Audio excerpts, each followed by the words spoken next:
يا جماعه الفيديو ده مهم جدا، لاني قد اكون بنقذكم من شيء قاسي جدا ممكن تتعرضوا له. دلوقتي في شارع النزهه، لو ماشي في شارع النزهه بعربيتك حضر فكه جنبك، تمام؟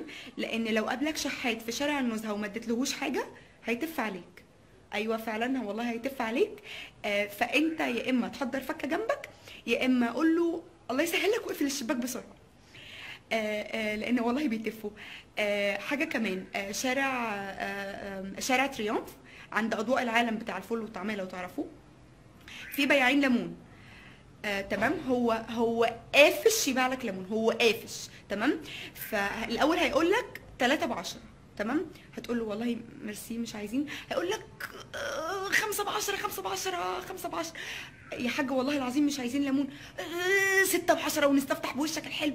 والله يا حاج هو قافش ان انت عندك برد، هو انت لازم تاخد منه ليمون، فانت يا اما تاخد منه ليمون يا اما اقفل الشباك، عشان هتقعد تتناقش معاه كتير جدا ان انت مش عايز ليمون.